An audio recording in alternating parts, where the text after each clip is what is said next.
primeiro lugar, eu sublinho o facto de que o Papa Leão não isola a Igreja, mas coloca em relação e ao serviço da humanidade. Extraordinário, fascinante. Ele concretiza uma Igreja missionária, uma Igreja que seja construtora de pontes, uma Igreja que fomente, que construa paz. Talvez que a palavra que mais vezes foi citada pelo Papa Leão foi a palavra paz, mas não uma paz teórica, uma paz que ele reconduz diretamente para o ideal de Jesus Cristo, que é uma paz, como ele dizia, que não basta de ser desarmada. É uma paz proativa, no sentido de ser construtiva de vida. Em segundo lugar, permito-me aqui sublinhar a maneira como ele se coloca na senda de Francisco. Portanto, ele dá-nos quase que esta certeza de que os caminhos inaugurados pelo Papa Francisco irão ser continuados. Igreja sinodal. Uma Igreja sinodal, antes de mais, mas depois também uma Igreja atenta à fragilidade e à vulnerabilidade dentro do... E depois aquela referência que ele faz ao seu próprio processo de vida, de fazer referência ali a um país da América Latina que é muito marcado também pela pobreza, onde aliás, que é o Peru, onde nasceu aliás um dos grandes exponentes da chamada Teologia da Libertação, foi o Gutiérrez. E portanto, na senda do... E em terceiro lugar, e a mim toca-me particularmente este aspecto, não vou apenas frisar a dimensão mariana, frisaria sobretudo a dimensão espiritual. Ele fez questão de nos dizer que era agostiniano, e Agostinho foi aquele padre da Igreja que no seguimento de São Paulo aprofundou a fé cristã. Quase que atirou do seu rigor, da sua certeza dogmática para a transformar em vida. Ele citou apenas uma frase: cristão convosco, bispo ou pastor para vós, mas o Santo Agostinho foi aquele que verdadeiramente tornou existencialmente atuante, tornou existencial o amor do Evangelho.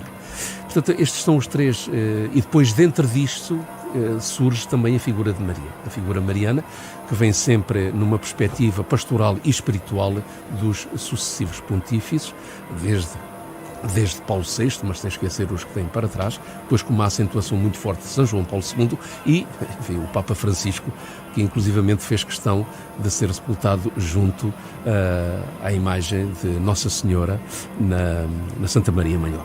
Aquilo que, na minha opinião, conduziu muito como luz do Espírito Santo a atuar nas decisões e na perspectiva dos senhores cardeais foi, sobretudo, a simplicidade, a pobreza.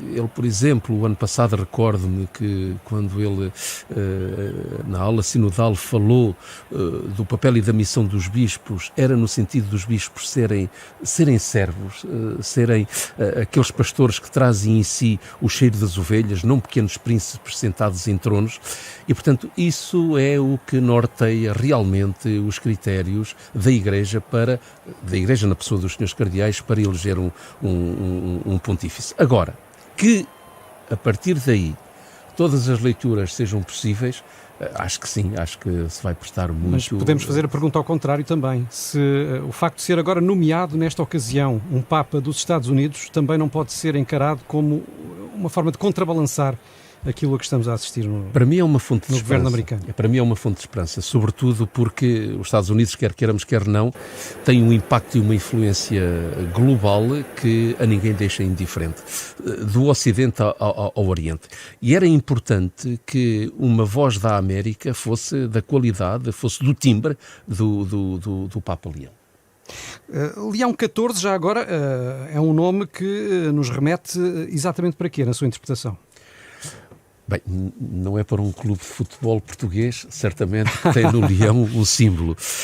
São fumos de outras cores. O Leão XIII foi caracterizado por ter tido um pontificado, sobretudo, na abertura à sociedade. Por exemplo, Leão XIII foi aquele que escreveu a primeira encíclica Rerum Novarum sobre o trabalho.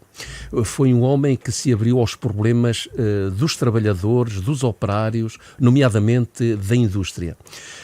Foi um homem com um pontificado muito longo, sim senhora, mas sobretudo ele, ao mesmo tempo, foi um homem de abertura.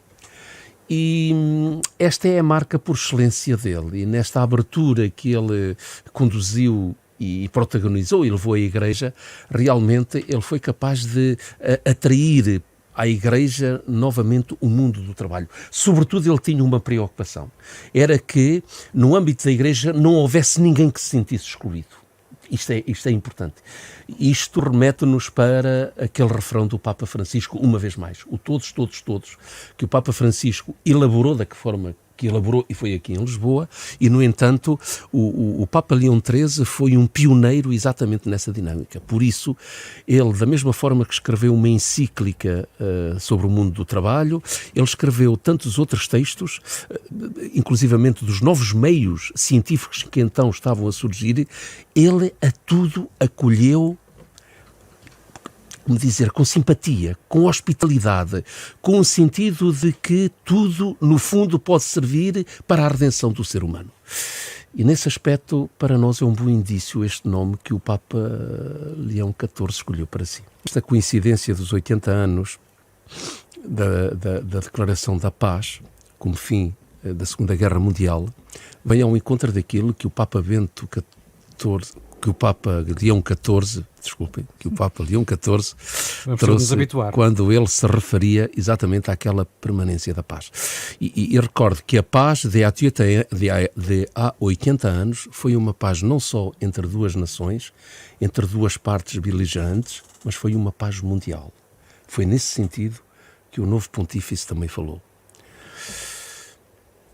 Lá está, para nós não há coincidências fortuitas, para nós há um desígnio providencial que me faz ter muita esperança de que, pelo facto, e aqui eu valorizo a sua identidade, a sua nacionalidade de norte-americano, que seja alguém que está por uma paz, mas uma paz propositiva, não só por uma paz que é do desarmamento. Não, é algo mais do que isso, é propositiva, é efetiva.